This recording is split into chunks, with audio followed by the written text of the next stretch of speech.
3 years ago today, Xenoblade Chronicles X first released in all regions of the world besides Japan. This is not a video celebrating that anniversary, however, as for instances where a game came out 2 different times in 2 different regions, I'm going to save the original release date, or the earliest one, for that sort of retrospective thing. However, I did learn about a bunch of kinda interesting information recently pertaining to X, so I figured, why not just throw together a small video about that stuff and release it on today anyway? So, asset reuse. Some people may frown upon it a lot more than others, but the truth is that game developers do very frequently reuse assets from one game in a future project. Obviously, it's more common if there are games in the same series or closer together in terms of release window, but if you're worried that that means Monolith Soft is getting lazy, I'd argue you shouldn't be, as all of the instances of asset reuse from X in Xenoblade 2 were in the DLC. That meaning the entire base game was completely original, obviously save for the fact that the engine they actually used to make it was the same one they used for X, and based on the fact that X looked fantastic on the Wii U, 2 looks great, Torna looked even better, I'm pretty sure they're going to use that engine at least through the end of the Switch's life cycle, so don't worry about that kind of thing being reused. Now, a lot of the things I'm going to talk about are as a result of the cameos from X characters and X content in Xenoblade 2. That being said, the stuff that are cameos from the original game are actually not asset reuse. That just being because, well, the first game was on the Wii, it had much lower resolution textures and much lower quality models than either of the 2 HD games did. X is actually in a higher resolution than 2, and its model quality still holds up easily well today, so, port it to the Switch. That meaning that, obviously, Shulk and Fiora had to get completely new models because they got heavily redesigned, but also the fact that Ricky's model in this year's Hero Pond Challenge Battle is actually a completely new one, designed around the general Napon skeleton for NPCs in 2.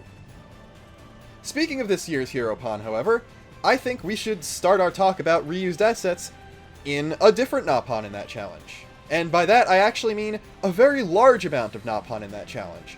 Because, in this battle, you, playing as Tora and Tora alone, have to fight through several waves of different Napon NPCs from across all 3 Xenoblade games in order to be crowned this year's legendary Hero Pond, culminating in a climactic showdown against Manapon, Monolith Soft's mascot herself. Obviously, all the Napon from Xenoblade 2 itself that you have to fight through just reuse the same models they had as NPCs, and as I mentioned before, all of the Xenoblade 1 Napon, and of course by extension the Ricky mini-boss, are just Napon remade using the Xenoblade 2 Napon NPC template. All the X Napon, however, are actually using their original models, just slightly changed with Xenoblade 2's different lighting and shaders. I'm not actually 100% sure on this one if the textures on them are different, but if you check the Tatsu mini-boss specifically, I do believe his greens seem a bit more saturated, but I have no idea if that's a result of lighting changes or actual texture changes.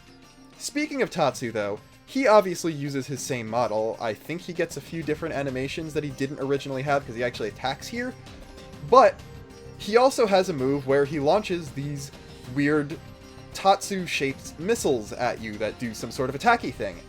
Those are also reused models from X, and this is a pretty interestingly deep cut, because these models are the alien potatoes that show up in the cutscene where you first meet him.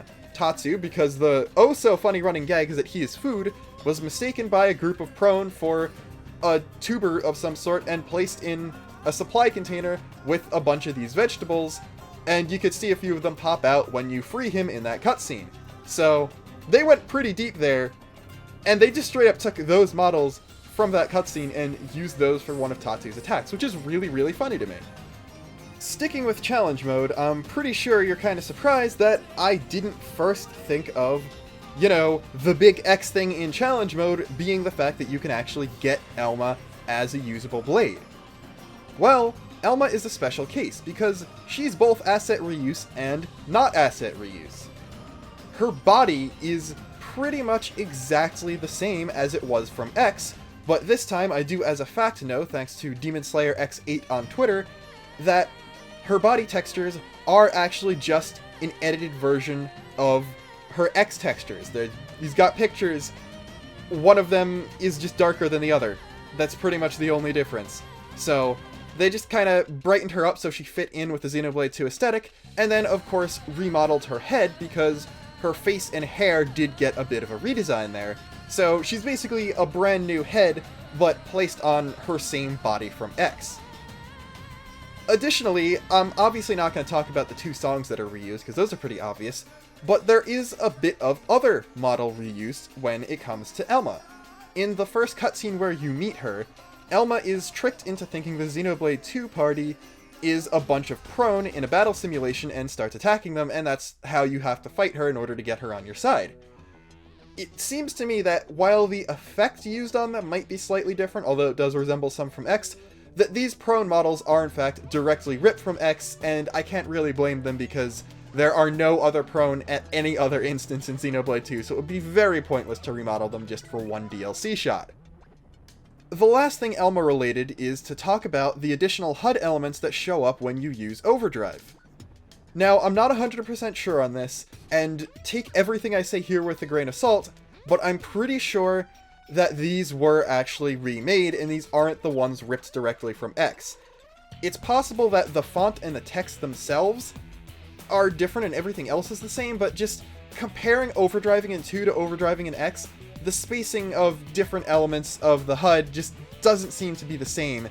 And it could be edited, but to me it does at least sort of look like a completely new creation. And lastly, we can talk about the miscellaneous stuff that's not used in anything related to X cameos. First off being the Love Source quest. This is another DLC side quest that lets you make basically the ultimate pouch item for farming trust.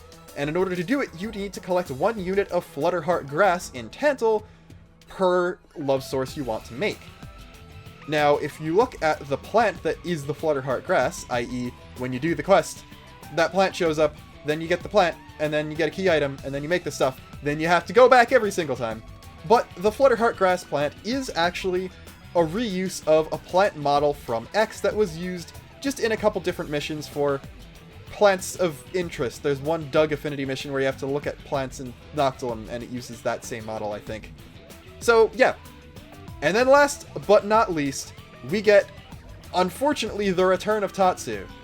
You thought that him being in the challenge battle was the last thing, but it turns out that the nameless Wander Pawn in Torna, I'm not 100% sure if Bro, the Napon NPC in 2 that does the same thing the nameless Wander Pawn does, the guy who gives you the new Mithra outfit in Torna is not an ex-Napon, but his animation is actually a reused asset from X, in that he does a Tatsu dance.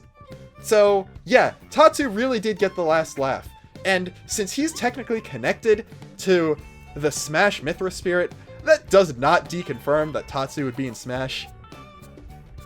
Yeah, that's all I got. You're welcome for the nightmare fuel. Have a nice night.